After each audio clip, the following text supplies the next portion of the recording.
Hit record there. We can upload that to Facebook later. Not Facebook, YouTube. And since I am not Mr. DeVille, but close-ups are prepared. All right. Does that meet your approval? Oh, hey, me. All right, so we're on camera. Everything is live and recording and copacetic, and we even have a viewer. We had a viewer. Don't you hate it when that happens? On and off. I know that they accidentally clicked on it. They didn't mean to. That's so you get to see who pop up first, because I've been doing that a lot on Facebook Live, Yeah. and I don't want nobody thinking I'm one of their fans or not. He watch my shit. I'm like, nah, don't, man. I just accidentally. I just have to tap it to get it off my I'm just screen. trying to get it off my screen, bro. I'm trying to get this notification free. You're trying to get these booty calls. Other things to worry about? Oh, man. For reals. So we were talking about the UFOs and the rockets that land themselves now. But have you seen the video where the pilot gets the video of this thing? And they admitted that they've had for 6 years this UFO group in the CIA, like undercover, keeping tabs on looking into shit. This is why I'm thinking about the government. Okay, I figured the government is like, yo, we messed up, put Donald Trump in office. If we don't kill this man off, he gonna tell all our secrets. It would be wrong for us to kill him off, so therefore we might as well spell all our secrets. I'm telling you, we're gonna find out about Area 51 soon. Is there anything left at Area 51? We're gonna find out what happened. Goku gonna come out of Area 51. Just I've been here the whole time. They've been there. They've been writing anime. This is my life stories here, guys. This is the end of Dragon Ball Z Super. I show up on this Earth. out of nowhere. Out of nowhere. Just on a Thursday. Why not? Yeah, I'm on Universe 7. So aside from the latest conspiracy theories, I met you as a stand-up comedian here in Pensacola. How long you been doing stand-up? Oh man, I've been doing stand-up comedy 5 years. April 1st. Yeah. Yeah. You seem like you've been doing a lot longer than that. Yeah, thank you. Nah, man, I've been watching. I love comedy as a kid. I never wanted to be a comedian. Really? Yeah, that was completely out of the blue. I never thought I was funny enough to be a comedian that should tell jokes, but I love comedy. That was like one of the few things like I watched as a kid. It was Power Ranger, Ninja Turtles, and stand-up comedy videos. A bunch of Def Jam is Comic View, man. Def Jam and Comic View. Was that the first one, Def Jam? Oh yeah, my first one was on a cassette tape. It was the very first one I ever remember watching. I watched it like 200,000 times. It was the one with Def Comedy Jam. Martin Lawrence was the host. Chris Tucker was the first person up. The next two comedians did a good job. They did okay, but then they asked the one with the infinite Bernie Mac. I ain't scared of you motherfuckers. And from that point on, man, I'm like 7, 8 years old watching this, and I ain't enjoyed it from the time I watch it now to the time I watch it then. It was literally the first set I ever learned was between the Bernie Mac and the Chris Tucker. But it was like, I know how to do these jokes, and it was like I knew them. That's awesome. Did you perform them for anybody or just yourself? No. Like my friends and family and stuff. Yeah. Like they were like, "Yo, tell that Chris Tucker joke." Oh yeah. What was it? Earlier this year, back in February, we did. I was one of the two hosts for the Comedian Power Hour that we used to have in Fort Walton Beach between me and Drew Wayne, and we was actually on the show. And the way the concept of the show worked, it was joke for joke, shot for shot. So the first 2 minutes of the show, you were two comedians, we battling against each other. You do 2 minutes of material, then we take a shot together. Then I do 2 minutes of material, we take a shot together. And this go on for an hour. Well, occasionally we have what we call the challenge round. The first challenge was always a biter set. Always a biter set. So you had to do a material or somebody else stuff. And when I finally got the chance, I did both Bernie Mac and Chris Tucker in under 2 minutes. And it was just one of those things. Did it kill? I mean, they laughed. Yeah. It wasn't like they killed it because I was doing it. They just killed it because it was great material. I think I did not great impression. I mean, they laughed at it. It was like, yo, I didn't think you actually had it. It was like, yeah, I could have been better. You know what I'm saying? It wasn't like I had been practicing it for years and stuff. I was like, I'm going to do it. I can see that going horribly wrong, though, too. It could. Like trying to do somebody else's stuff and it just being like, meh. Because you're trying to find their demeanor. and stuff like that. Because without it, that doesn't work. Yeah, you got to have their mindset in the way they not their mindset, but the way they was on stage. So I'm such a huge fan of them. I watched it like 1,000 times. So like I'll snap into they like Chris Tucker. Oh, what if Michael Jackson was a pimp? Like it was questionable. Oh, now Macaulay Culkin says he's got something to talk about. Oh, I haven't really? read the stories. Oh, Macaulay, he probably got touched. I don't know. That what you get for me Home Alone, man. That's what you get, man. Yeah, parents don't ruin your kids. What's Don't the leave Home Alone? Caucasian thing? I've been staying home alone for a long time. I never had anybody try to rob me. That was because respect rule number one. Don't open the door for anybody except for me. Yep. Damn kids, man. Kids. Yeah, I can remember we used to run around, and we're left to our own devices, man. Yeah. Where you from? I grew up in Mobile. Oh, so okay? See, I'm from a small town. Originally, I'm from this small town called Danville, Georgia, and then we moved into a slightly bigger town named Dudley. And How big was Dudley? we had a red light. Whole red light? And 2 stores. Dang it! Yeah, man. But we was on the outskirts of the city that was Dublin. So it was like a 5-minute drive from Dublin. That's not too bad, though. It That's like bad. suburbs. Yeah. That's even better than suburbs. When I lived in Cincinnati, hell, you were a half hour from downtown. Yeah, no. We was there. Yes. But So that's convenient. and then my house was like the central spot for all my friends and stuff. So all my friends always came to my house. And my mom was a single mother who worked all the time. So she had one rule: make sure my house was clean when I got home. So no matter what, all my homeboys would always wake up. Like we'd be like 10 o'clock at night. We'd be like, all right, it's time to clean up. And we'll all just clean up. And she was like, all right. She's like, hey y'all, and just go on our way. So yeah. How crazy did the parties get with that? I didn't. You know what? It was Because we had crazy. more rules than that, and it got weird. You know what's crazy is the fact that like I still managed to go to other people's houses and stuff. Yeah. So we really didn't throw parties at my house because everybody knew like this was just like the one thing we couldn't mess up. So it was like, yo, when we got out of school, we go to JJ house. During the summer, we spent all summer at JJ house. So it was like we're not gonna mess this up. The good thing was the few things that we have done. I have done some outrageous stuff. We threw a hide and go seek party one time because my house was right next to this elementary school and stuff, and we literally just decided to play hide and go seek with a bunch of like high school kids. Like we're talking about 10th, 11th, 12th graders. Like it was at the pet rally telling people come to a holiday party. Like we grabbed the microphone and say you might want to come to this hide and go seek party. We had it wasn't a big school, but we probably had about maybe 100-some kids out there. We played. Playing hide and go seek, and we started off with we got 5 people running on, tagging people. That was a great night. So, I bet. yeah, but that would be the worst occasion and stuff like that. Yeah. Like we just have like one big, and I was just always I wasn't super popular, but people know. Like people knew. To this day, people still know where my mama lived at. I just went to JJ house. Like I've just always been to. Oh, you want to go what? Yeah, just go to JJ house. Nice. That's how it was, man. That's awesome. I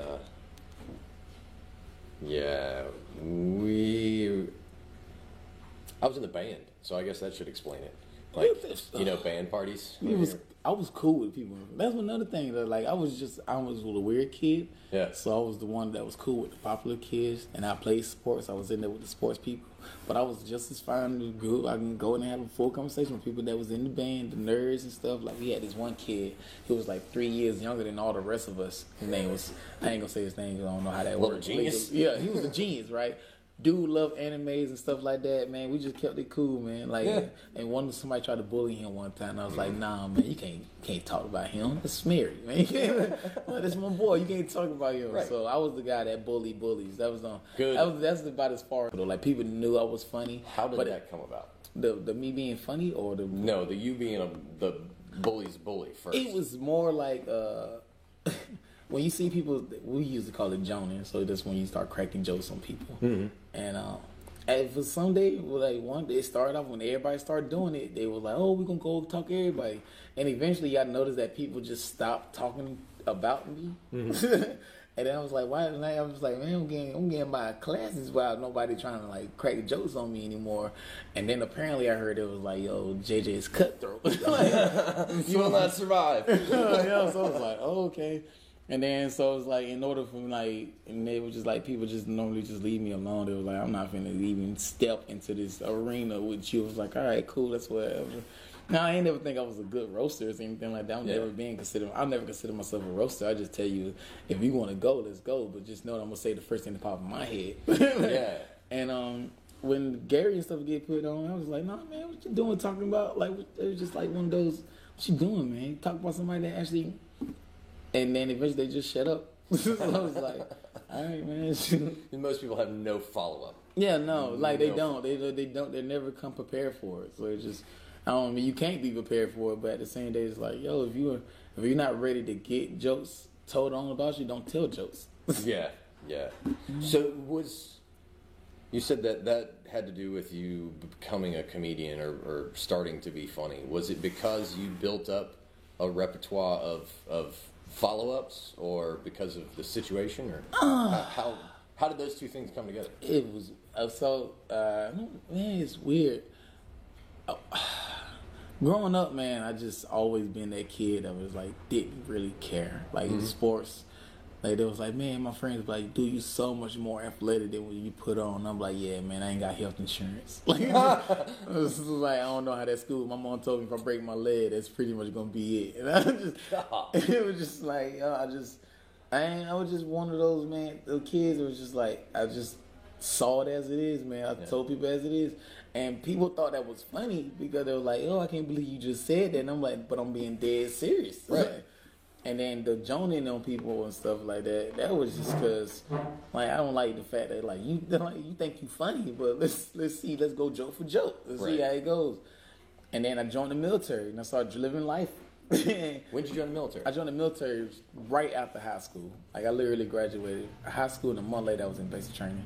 Like, I joined the military at 19. I just went traveling around, doing things, meeting people and stuff. And then the whole reason why all this came over to comedy is because as soon as I got stationed here at Herbert Field, I spent the first 3 weeks, you know what I'm saying, getting acclimated to the area. I'm finna start my first day of work. And then literally my first day of work, I left work because I was sick. I had a headache and fever. And I walked to the hospital, and I walked out 3 months later, a week before my birthday. And that literally changed my entire life. Like, I was on my deathbed. I learned how to walk again. It was the most intense time of my life. There was no joy in anything. And then when people re-met me again, they was like, yo, we heard you the sick kid. You the kid that was dying. What was going on? And then I would start telling them stories. Yeah. And those stories made them laugh way more than anything else. And that's how it led to, tell us more stuff about you. Tell us more stories about you. And I was like, okay. And finally one of my friends was like, yo, you're funny. You should do comedy. And for years, he tried to convince me to do stand-up. Yeah. Like from 20 to like, I started doing stand-up right before my 22nd birthday for like a legit year. He spent his entire time trying to convince me to do stand-up. And one day I was like, yo, if I ever meet a comedian, man, I'm drunk. So like, if I ever meet a comedian, man, I'll do stand-up for you. And the very next day, I met a guy who was comedy in Destin. Yeah. And it was just April 1st. Got on stage, and I was like, that was easy. I was like, this is fun. And I haven't got off ever since. Never took a break or none of that. Man. Well, it's funny that you mentioned the storytelling being your in, because that connects a couple of dots from watching some of your performances, because you and we've discussed your style of storytelling and that you are very good at it. Thank you. You have a great cadence, tempo, like what little I know about comedy, but what I do know about being a public speaker is your style is very captivating, and you tell a great story. So it's working, Mama. Yeah, so those dots come together, you know. Thank you, man. It's awesome. Do you think about the way that you tell stories when you're telling them, or when you're putting them together? I tell them how I see them.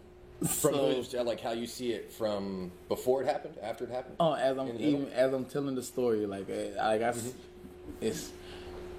it's to me, it's like painting a movie. And I'm like, this is a scene in the movie that I want you to understand. Yeah. So I understand that it doesn't matter if I tell you that the carpet is red or the drapes are blue. But if I tell you the key details, he came out, the room was full of candlelit candles in the room, and there's potpourri spring over the floor. That is more than enough visual that you have to have for this room. Like, you know, it's a room. Right. It got 4 walls. It got a door. But these are the key initials that you have here. And however you picture it is whether you picture it.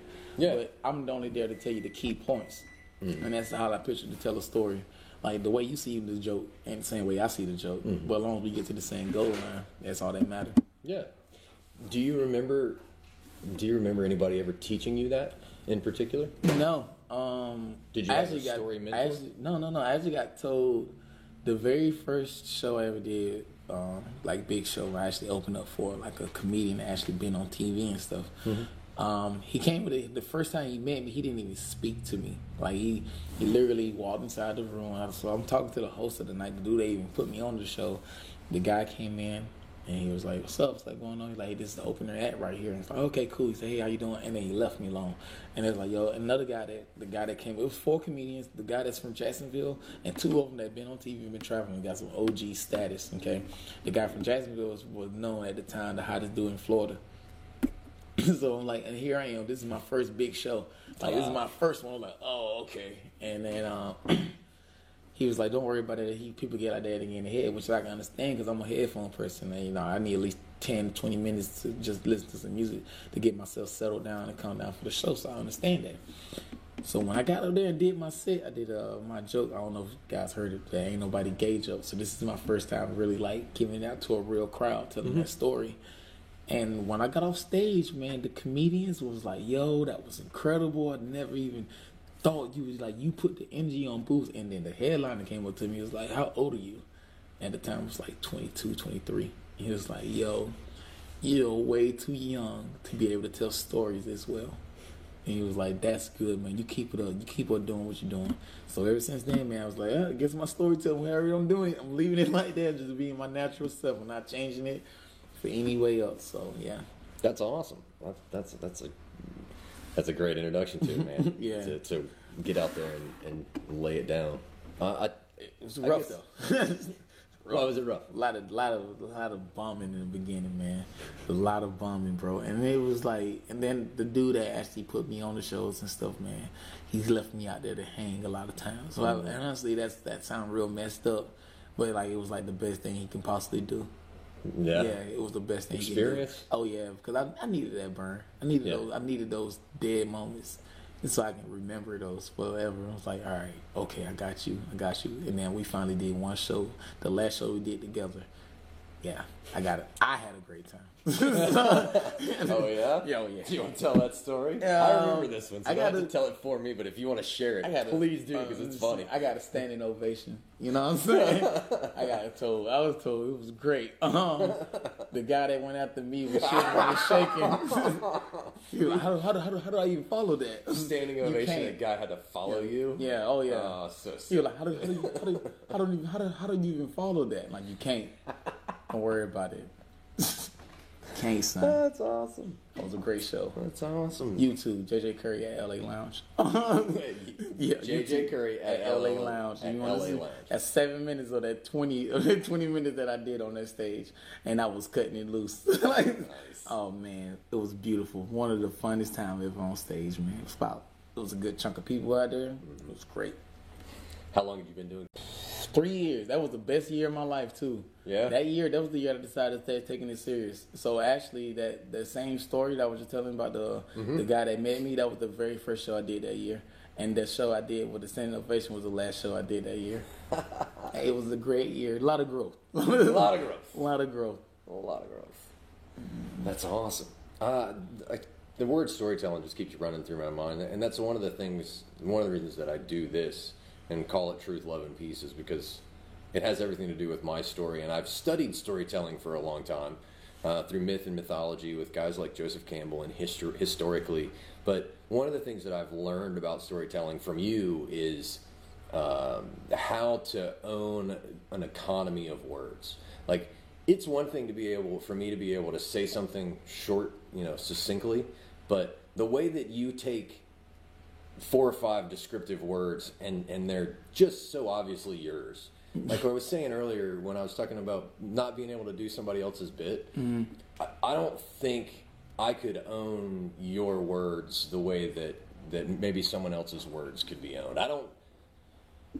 I think it's awesome how efficiently you can convey your originality, your point of view, which is fucking awesome. And that's the reason that I asked about the storytelling, because it's amazing. I think storytelling has a big part of who we are as human beings, and that's one of the reasons I think all that ties together.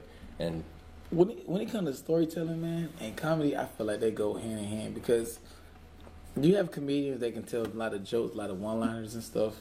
But like, you'll laugh, and that's always great. But when you get somebody's stories and they tell you stories, you get to see how they are and what they are, and they let you know that, oh, these person are just a regular person. They feel the same way I feel, and that's why when I tell my stories and I tell stories on stage, it's literally like, I want you to understand, like, you can get mad. I have people get mad at me at shows, after shows, because I said certain things. But I was like, you got to understand where I'm coming from. Like, if you don't know who I am, and then how do you expect to understand the grasp of what I'm trying to say? Like, I'm not. If you listen to my story 9 times out of 10, the person I'm actually making fun of is me. Like, like, it had nothing to do with anybody else in the story. Like, I'm the one in the messed up situation. Right. I'm the one that's doing this. But it's like, because you have to go through them errors, and I want you to understand, like, this is how I seen it. Like, this is from my point of view. And I want you to understand the feeling of them. So that, like, those things matter. Like, I want you to know, like, there's certain things about this, how I thought what was going on. Like, no. Well, I've always identified with the storytellers as well. Like, some of my most listened to comedians are storytellers. I'm not sure I've seen enough of Bernie Mac's material to know if he is a big time storyteller or joke teller. What's your take on it? Yeah, tell me about your influences. If you want to know a set of Bernie Mac to understand if you do stories or not, Milk and Cookies. Okay. Go look at Kings of Comedy, Milk and Cookies, and he talk about a story about the whole entire story from the time he got the kids to the time he told them he don't want them giving them milk and cookies. It's the most epic story I had ever heard in my entire life. Bernie Mac was my mom's favorite comedian. She loved her some Bernie Mac. And when I was younger, my mom's old school. So it's like, she's a lot older than what people expect her to be. So she used to say old words all the time. She's like, go get a tape when she's talking about DVD. Like, oh, that's not a tape, Mom. But this is go play my CD when she's doing, like, but it's not. Like, right. Go play my cassette tapes. I'm like, no, Mom, this is all on CDs now. It's all discs. Like, my mom's strictly old school. She's not updating her terminology for anybody. Like, if you transgender, don't go speak to my mom. Like, she don't know what pronouns to call you, so you may get hit with an it. And that's not even trying to be disrespectful. It's just how she is. So she used to tell me go always get stand-up videos, man. And Bernie Mac is a heavy influence on me, man. Like, I love Bernie Mac. I think Bernie Mac is one of the most slept-on comedians that people have missed out on. Like, people still alive to this day. Steve Who. Like, that's honestly how I feel about it. Like, out of the Kings of Comedy, Bernie Mac was the man. And I was always into a lot of Bernie Mac, just because my mom listened to him a lot. And then my brother introduced me to Dave Chappelle. And that right there, man, that was like a spark in my mind. It was like, yo, because he thought the same things I was thinking. I was like, I never couldn't put the pieces together about why I feel this way. And then I watched Killing Them Softly, and I was like, yo, this is exactly what I'm trying to say to people. Like, and it's just, and Dave Chappelle, I love Dave Chappelle, man. Love him. Like, that's, like, when it come down to me, like, I would love to have the Bernie Mac personality, the Bernie Mac charisma and all that. But the Dave Chappelle wits, Dave Chappelle mind and how he thinks, man, that was beautiful. And that's why I was like, yo, my style of comedy, I don't think I have a style. I think it would just be myself and I. But if you had to put it in there, you were like, yo, he tells stories, but he's smart. And that's all I want. I want people to feel that way. Like, he tells stories, but he's smart. He got some smart jokes. And that's all I want. I want people to feel like they can relate to me regardless if you work a 9 to 5 making $7.50 an hour and any CEO out there in the world. Like, I want to make that connection. And that's another reason why I don't do like strictly black rooms or strictly white rooms neither, because my material ain't all black. My material ain't all white. Comedy isn't a black or white thing. This is comedy. Everybody laugh at something from some point of view. Mm-hmm. So, well, you talked about perspective and how being original is not so much a matter of style or genre, but finding a way to be original. And you talked about how coming out of the hospital and coming out of that whole event changed your perspective. What did your perspective look like on both sides of that? Life, you got all the time in the world before I got in the hospital. You have all the time in the world. It doesn't matter. Do this a little bit. You know what I'm saying? Do the bare minimum. Do the things that everybody expects you to do. Do the things, you know what I'm saying? I at this time, I'm like, 19, 18 years old. I had made my life goals already. I'm like, I'm going to join the military, which I did. I was going to move to Florida, which I did. I was going to be the girl of my dream, who was my high school sweetheart, which she was in Florida State going to that school, so she lived 2 hours away. So we still spending time together. I'm like, I'm going to get married to her, have some kids about 28, have my life by 30. Fine. 19 years old on my deathbed. And then everything changed. Got out of the hospital. My ex-girlfriend, she's an ex for a reason. We broke up shortly after that. And during this whole time, at the time of my life, I'm at the roughest time of my life, and you can't be there to support me. So now that put this perspective on me and women. Now, okay, money coming across. Like now people start handing me up for money because I'm in the military. You know, I got a check. So I'm like, okay, cool. At first, I'm giving the money out. Then when I get out the military, oh man, now my phone don't ring anymore, and nobody's there to talk to me. So you start understanding that some people just want to use you. So that's another perspective that you get in life. And then all these little perspectives taught me that, you know, it doesn't matter if you can make everybody around you happy. If you're not happy, then what's the point of doing it? And then I magically got on stage and found out how, before the stage, I was drinking a lot. Because what else there to do? I would get drunk, and then I started working these nighttime clubs and stuff, and I wasn't able to drink no more. And I really started seeing how stupid that was from being drunk all the time. I was like, yeah, that was crazy. That gave me a different demeanor. And then I got on stage and fell in love with it, and I was like, this is natural. This is what happiness feel like, and that what made me persuade comedy more. And that's why my perspective about things is like, a lot of times when people, like a lot of time on stage, I even tell people, like, I don't really care. Like, I figure out that if it doesn't affect me now, then it doesn't matter at the end of the day. Like, at the end of the day, if you're not happy with yourself, only you can change that. Yeah. It doesn't matter what anybody else think or do. So that was the mindset that I walked into because of the getting out of the hospital thing. What's going on? Was it recorded?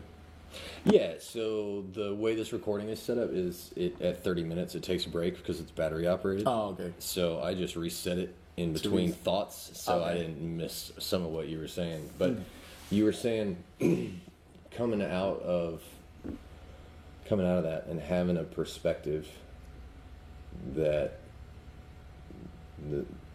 was a little bit fresher, a little bit less clouded, and because, you know, growing up, everybody puts you in this bubble, you know what I'm saying? Like, I lived there in that millennial, I had the broke version of it. I had the millennial bubble, you know what I'm saying? That everything's going to matter. You know what I'm saying? Your life, everything that you do, you know, all them little millennial things. Mm-hmm. And then all that crashed down before I was the age of 20. So it's like, so it's literally like, okay, now I'm a ghost walking around here just clueless for the next pretty much 3 years of what's going on in life. And then once you find your purpose, it's like, okay. And then it was so weird for me to freaking do a weekend show, like literally spend Friday, Saturday, and Sunday doing stand-up, doing the thing I love, and then going to work on Monday morning to go sell diamonds and stuff that I don't even believe in love. Like this, and I thought that was the dumbest thing ever, man. So it's like, why do I keep doing this? And that's insanity. That's insane, man. It was just, I'd rather be happy. I would much rather be happy. I'd rather be poor and happy than rich and stupid, rich and angry. Yeah. My goal now is to just make enough for a teacher's salary and telling jokes, and I'll be perfectly fine. That's You may be asking for a lot from what I hear. Oh yeah, it's small goals. I hope not. I hope teacher salary is doable, but just in case. No, there's people that if you can make it. I think it's doable. It's doable. It's doable. I worry about me being able to pull it off eventually. You got this covered. You're fucking hilarious. Yeah. Well, tell everybody again where to look you up. Find the plugs, and then I'll ask you the deep philosophical shit. Oh, the deep philosophical shit. You brought it up. Oh, there we go. Nah, it's easy with me right now. It's the simplest thing you can do is just go to YouTube and type in JJ Curry. That's JJ from Good Time and Curry like the chicken. And then you'll pull me up every time. Like, it's a picture of me wearing. Don't watch any of the earlier stuff, though, because I wasn't that great just then. But anything that say 2016 and on, come holler at me. So you were saying that the reasons that we're here, and the reason that you get up in the mornings is to tell jokes, and to do stand-up comedy, and that what it is to be happy and to be yourself and to be original. And I'm a firm believer in that, that originality, being if we aren't here to do anything but be ourselves, then what in the hell could we possibly be here for? Because the only thing you can do is be you, right? Exactly. So I know how I came to think that, and that's pretty much what you were saying as well. That's just my version of what you were saying. Do you think about how you came to that belief and that philosophy, that happiness lies in self-knowledge? Yeah. Yeah, it's all part of that same story. It came out of that moment, just like that. That was no sitting in meditation. No meditation, no nothing. It was literally, just in that moment. I was not all at once, but it was literally like I spend a lot of. I'm super private. A lot of people don't like. You can ask some of the Pensacola comedians, like they know me, but they don't really know me. Like that would be mostly anybody because I'm super private, man. I really do. I'm an introvert. I'm an outgoing introvert. Like I'll go out and talk with you all day and night, but you be like, oh, what you doing tomorrow? Like chilling. Like it's just, and that's just me, man. It's just, and I always been like that. So a lot of times, man, during that time frame, man, it was a lot of time with me and some headphones and drinking. it was just like this ain't it. This is not it. This is not it. This got to be a happier. It got to be more than this. And then got into people like achieving dreams and doing the stuff that they want to do. Mm-hmm. It was just like, why can't I? Like, what do I want? And I never knew. For them years, man, I did not know what did I want to do. You couldn't ask me, oh, you want to be a teacher? Nah. Like even growing up as a kid, I didn't have a goal. It was like, oh, what you want to be when you grow up? And I was like, no, I'm straight. And then like in elementary school, what you want to be? I don't know yet. Okay, you're fine. Don't worry about it. You got all the time in the world. Middle school, what you want to be? I don't know. Okay, that's fine. You got all the time in the world. High school, what you want to be? I don't know. You gotta start making some kind of decision, man.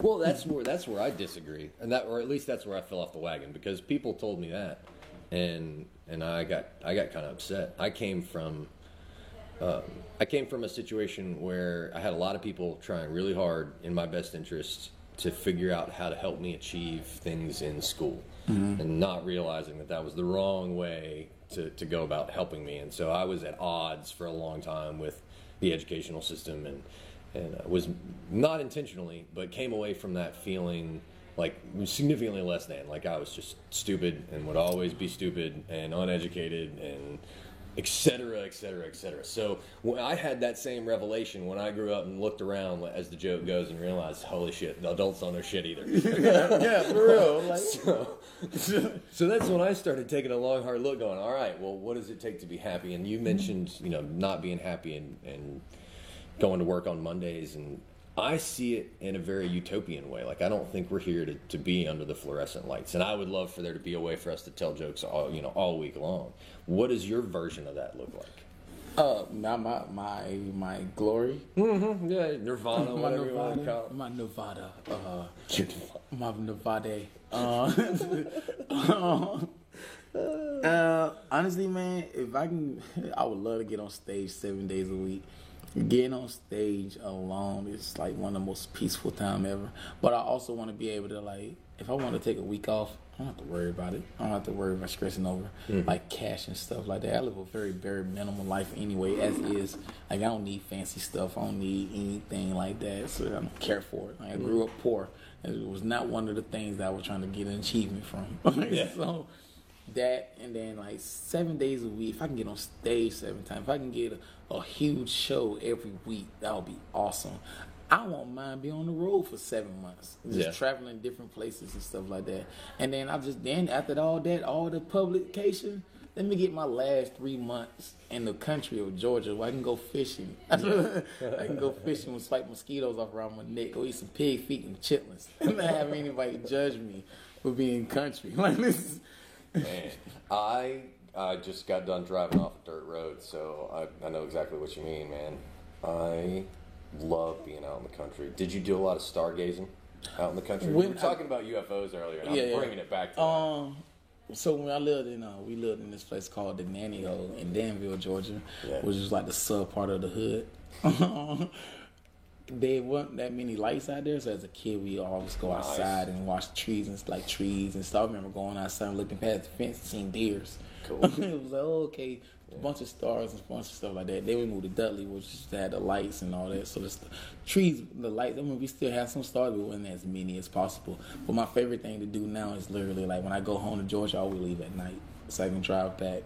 Yeah, because I go through towns and stuff, so small towns, not that many street lights and stuff like that, and it's literally the sky's the most beautiful thing at night. I love this. I love going to the beach at night because it's so peaceful. And the skies and the sun, the moon is so beautiful when it's full. Right? Like, people don't understand that the full moon is the best sightseeing ever, man. I'm a big nighttime person, man. Did you see the solstice, the eclipse? Yeah. I tried to watch it. I was at work. So, but I didn't have any. I didn't get to watch the full eclipse of it. But that's another thing. I know it's coming back. What, next year? I think soon. Well, there's one in 2025, and there's one in 20. It's some coming. It's one soon. Yeah, the next one, the one in 2025 is in America. Yeah, and the one that's coming soon is like swiping in the middle. I'm not sure. I'd have to look it up. But you're right. There is one sooner than 2025. Yeah. So that's my goal is to make it a doubt one and actually go to where it's actually going to be a total eclipse. Like, that's what I have a small goal. I want to be able to go there and literally go to where that eclipse, where it's going to be a total eclipse there, and watch it. Like, I'm just, wherever city or town they're going to go through, man. Yeah, I was here too. I didn't get to. There was a lot of cloud cover where I was, and so I got to take a couple of peeks with, and as a bad idea without the glasses, but I had my little box set up so I could see the See, I didn't know how to set the box up. I skipped that class. I didn't like Google, art class. Man. I didn't like art class as a kid, so anytime it involved me trying to do some artistic stuff, it's not happening. Like, it's like, oh, you gotta do some scissors. Nah, never mind. It's good enough. Yeah. My art is not in my hands. No, I'm more with talking. Exactly. I get the silver tongue, not the green thumb. Nah, not at all. I'm a great botanist. Oh yeah? Yeah, I grow some tomatoes. What? Yeah. Now I want a BLT. Yeah. Shit. Got me some How tomatoes. long have you been growing tomatoes? We had tomatoes and stuff, like little farmers, like little garden and stuff back in the country. I wish I had a guitar. I'd sing. There's a song called "Homegrown Tomatoes" that my friend wrote. Yeah, I don't know that one, but it's your friend wrote it. Yeah, my friend wrote it. Yeah, it's not a big song, but it's a few tomatoes here and there. My grandfather was huge on this stuff. Like, we for the longest, I don't think we ever bought greens. We just go to his garden. Well, and so then you wait until the middle of winter to move away, so you can't bring me any tomatoes. Yeah. What the hell?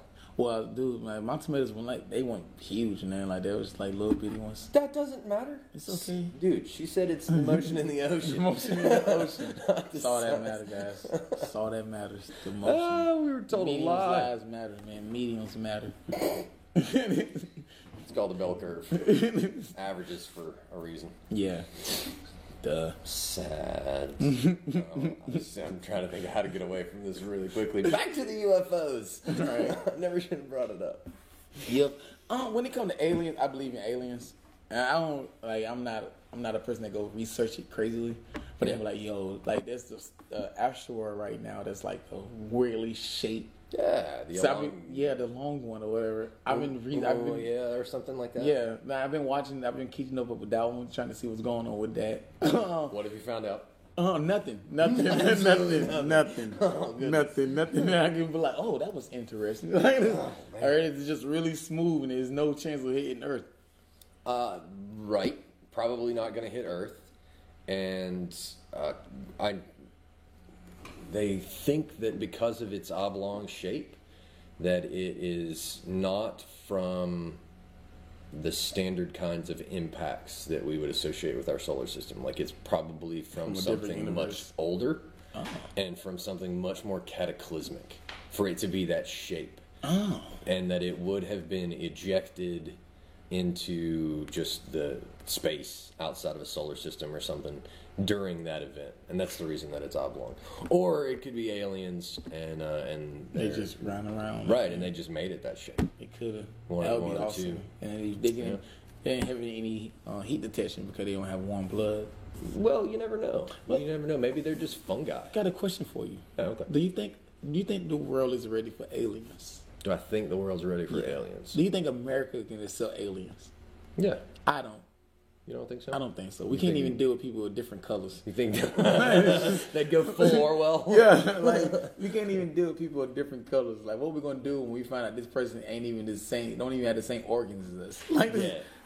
See, I think I always default to Tommy Lee Jones in Men in Black. He said, "A person is smart. People are dumb, panicky animals." And so I think if you confront people with shit, then they'll get over it, and that gets into history, like how we have as a species survived all these cataclysms that the world's been through before. Mm-hmm. But the likelihood that humanity's been here for a really long time, I'm really fascinated by history. I love history because history is like one of the things that you can't. Like, I love history. That was like one of the school subjects. Like, I've been watching History Channel all week.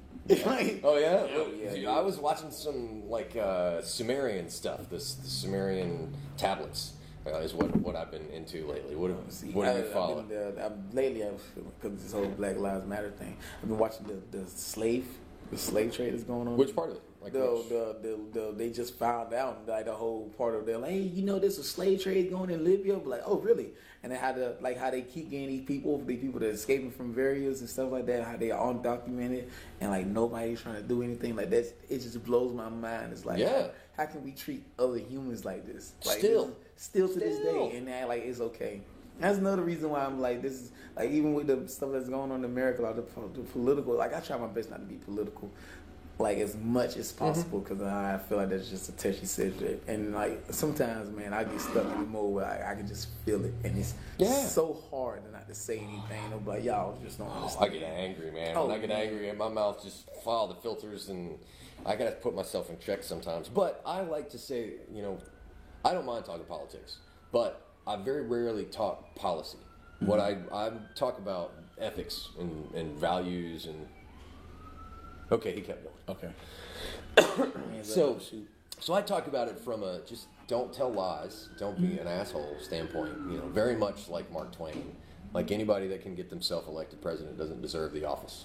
That's the stance that I take. Yeah, anybody that can get themselves elected probably doesn't deserve that office. When it comes even off not just president. Political parties, I'm more like George Washington. Yeah. I don't believe that we should have a common thread. Like, I don't think all Republicans should just run the office. I don't think all Democrats should just run the office. Mm-hmm. Like, I feel like we should vote for vice president and we should vote for president. If you don't like the president being a Republican, vote for vice president. That's a Democrat. Yeah. I don't remember the last time or if we ever separated George Washington. those two out. George Washington suggested that? He was the only one. That they actually did that with. They did it with him, and he had... Because I'm trying to remember. John Adams. Then John Adams, vice president, was Thomas Jefferson. Mm-hmm. And then after Thomas Jefferson, that's when the division appointed him. He was like, no, there's the Whigs and the Democrats. I trust you, and I can't think of any exception to it. And that's... that would be so much better. Mm-hmm. Because, you look at some of the situations where the vice president has been involved, and it's pretty scary. Mm-hmm. Like the Dick Cheney was never vetted as a vice president. Like, he was part of Bush's campaign, and then was vetting all these people to be vice president. somebody messed up something big time because I've seen 4 or 5 roll through there. Cold sign, baby. Man, we are not the coolest thing on the block tonight. I'm fine with that, man. I am fine. I don't want to be that kind of cool. Trying to avoid anything to do with cops right now. This is the part of the Black People movie that the dude get either locked up or something happen. Like right before he leave the hood. Like it's just Right? No, my podcast is not gonna become that. No, I'm trying my best, guys. Trying my best to make it to Temple. I got 2 more weeks left. And there they go again. Man, I hope everybody's okay. Yeah. That's sad because when it gets When it get probably that a crazy? real problem. Yeah. And that's something that we don't have to talk about politics. We can talk about values and ethics and morals and talk about how the police state has gotten problematic. I see more undercover cop cars now than I see regular marked cars. Yeah. And that's just subversive. You're not protecting people by keeping secrets. They're not protecting people. Well, harass and intimidate is what my friend likes to say, and I agree with him. You know, over there in Orange Beach, close to where I live, there are a lot of cops, and that's where what the song is about. Is about The Tomato Song? no different artist. Okay. But the song is about Orange Beach and Gulf Shores, and as a community having way more police officers, and that it's to the point now where they harass and intimidate. Yeah. And like that's the song. I won't mention any names or anything, but that's that's a legit thing. And that's not even today. Yeah. That was years ago, and it's only gotten worse. That's the thing about it, man. It's like when you bring up, it's like people believe that can you believe that it can be bad comedians? Of course, Okay, do you believe they can be bad teachers? of course. Do you think they can be bad employees anywhere? Well, yeah. Everything's Okay, a bell cool. curve. There's always exceptions. There's Okay. some good ones in this. Some good ones, Right. People don't believe that cops can be bad. Who? Like these people are delusional, and it's not just their and that's their argument to like why black people like, well, you guys, you black people are just upset with cops. I'm like, no, there's just are bad cops. We're not. When you guys are saying police, right? And you know what the difference between a bad one and a good one? A bad one is do all the crooked stuff. And then you think a person, but if another cop sit there and watch him and doesn't say anything and know that this is wrong, but he doesn't do anything, he's just as bad as the good one. He's just as bad as the dude doing the crime. Yeah. So until the cops won't in the black community, cops want black people to police each other. But y'all don't even police each other. Y'all don't even police each other. So y'all don't police yourself. How y'all gonna expect us to police yourself? Right. So who watches The Watchmen? Yeah. You know, there has to be some legitimate authority. Somebody has to be responsible. And it's not just police. It's I think that same issue of not being responsible to each other and holding each other accountable is part of the whole sexual abuse Me Too movement. Oh, yeah. Because for so long, People knew have about this. stood around and knew about it. Right. And I was talking to my girlfriend earlier. We were talking about being passive aggressive and what it means to be passive aggressive. And I have kind of a warped view of passive aggression, but it falls into like blackmail in what passive aggression can actually be, and gets real ugly. And I think the term has been overused and desensitized, where it should be right up there with, fucking the worst. I was raised by a single mother, so she taught me. If anything, she taught me one thing about women: if you gotta force it, don't do it. Yeah, like that's way past don't do it. Yeah. Don't do it. If you gotta sit there, if you gotta feed her drinks to get her in your room, then don't do it. Yeah, that's Don't only going to be do it. bad. And this lack of accountability on the back end, the rapist that they let out of jail like 6 months after. Oh, of course. Like the lack of accountability in our culture has just gotten ridiculous. Absolutely ridiculous. And that's what I think it comes down to. You can be passive aggressive. You can get away with being extremely passive aggressive in the absence of authority. And we've lost Andy Griffith. To go back to the cops, the one guy that didn't carry a gun, we've lost what it is to protect But and at the serve, same time, Andy Griffith knew the neighborhood and knew how it felt to be in that place. Now you got people part of the community. Yeah, you got people that go to work in the community that don't even know the first house on the corner name. Right. I don't even know about the Robinsons. I don't know anything about these people living in this area. But you're gonna patrol it. Like, of course you don't know that black kid live here. And the first time you show up in SWAT gear, nobody wants to talk to you. First thing you would do is hold a gun up against me, and I'm over here letting my son walk home.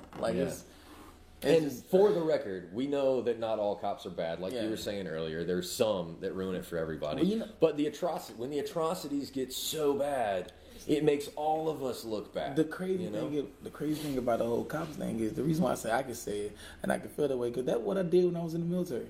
You're an MP? Yeah, I was an MP in the military, so like I understand the situation that everybody go through and all the cops they go through. But at the same time, man, like I'm not saying you can't. What the number is now? Like over 200 people got shot by unarmed people have been shot by cops this year. I wouldn't. I don't even know. We're not even gonna talk about the numbers, but it is up there. It high. should be zero. It's and high. it's not. It's a high number to be up there, and the fact that like all of them we can pretty much get off and not have to worry about anything. It's like no, there should be a consequence. Yeah, the 6-year-old. The 6-year-old that got shot in a trailer because officers were firing in his home because they were in a firefight with somebody else on another property. 6-year-old dead in his own home. Like when no one. And you hate to see someone make a mistake and it costs them the rest of their life, but there comes a point when payment must be rendered. You know, Okay. and there has to be some the justice somewhere. And then what does justice look like? The whole payment thing, like, oh, it's wrong that somebody can do it, have an accident and ruin their life. Well, there's people that got drunk one time and decide to get on stage or decide to drive home and kill somebody and they're in jail for the rest of their life for vehicular manslaughter. Mm-hmm. Same thing, man. You got to have, if you don't have any consequences, then you don't care about anything. Right. And I think that's one of the things that I like about the information age coming. You know, you see in police and law enforcement body cams and other evidence and people taking videos. And so more and more information is bringing more and more truth to light. That's helping more and more situations. The best thing about the camera was going back to the whole, because I like history. I like going back, especially with Black history. The NWA, the police, people got furious about that song. They was mad because of that song because Ice Cube said that the police harass and beat black people. And nobody that heard that song could believe it. They were like, that's impossible. That's a disrespectful song. You shouldn't do that, blah, blah, blah. A year later, they quit doing the song. A year later, there's a video going out of them beating Rodney King. And then everybody's in shock, like, why? What? Mm-hmm. You're like, how long they been doing this? And like, obviously for a long time, because Ice Cube literally just said they've been doing this for years. Yep. And that's the thing that you need to come to light. Like, you can get mad. Black people aren't just paranoid. People think things for a reason. It may be some of them may be fucked up reasons, but everybody thinks everything for a reason. For a reason, there's a reason. And if a bunch of people think the same thing, it's probably a good reason. I was like, why do all of them say that? Because they had a meeting and they got together and they passed out. These are the lies we're gonna tell cards. It was an accident. Yeah, there goes the fire truck. There's another cop car right there. Yeah, man, yeah, man, it's just like that's the stuff that made me question. Like that's the kind of stuff I be trying to make jokes about. I'm like, how can I paint that picture as a joke for you to understand? Like the concept of what's going on. And that's when I was like, that's the reason why I love Dave Chappelle, because he did things like that. He brought truthful stuff and able to set in a joke in order for you to understand what he was talking about. And that's how I try to get through all my material. Like, I try to make jokes that way. Like, how can I say this true ass statement and tell a joke about it? Right. And make you laugh. About it. And then when you get home and think about it, you're going to be like, ain't about right. It's funny and smart. Smart. Tell stories. But a smart ass comedian. Right. That's all I want, man. It's literally the goal in comedy. Hell yeah, man. Well, our battery's about to die, so we're going to call it for the moment. But I think 53 minutes is a good teaser. It's a good teaser. We'll call this part one because I'm gonna get you on tape now. Please come back and let's do this again. Oh, of course. We're just getting started. Oh, of course, man. Fuck yeah. Yeah, man. Fuck yeah. I'll let you know when I get back in town and stuff like that. I'll definitely hit you up. I'm gonna come to you. To Tampa? Yeah. Fuck yeah. I might as well. Once you get down there and get in, I'm gonna come mooch off of you. You can't. Matt Williams gonna be on there with us. Hell yeah. Plug wise, before we shut down the Facebook Live for anybody checking us out on the replay, Back Porch Comedy, open mic tonight, Tuesdays and Fridays at the Palafox and Cervantes Days Inn. Friday night, my last show here, so come out. So yeah, come check that out. It's gonna be a really good time. Other than that, I can't think of much else. So, Facebook Live. See you later. Peace. In that, there goes that one. Let's see, the recording's still going. So for those of you checking this out on YouTube, we'll string all this together later. So thanks for joining us. Peace to y'all.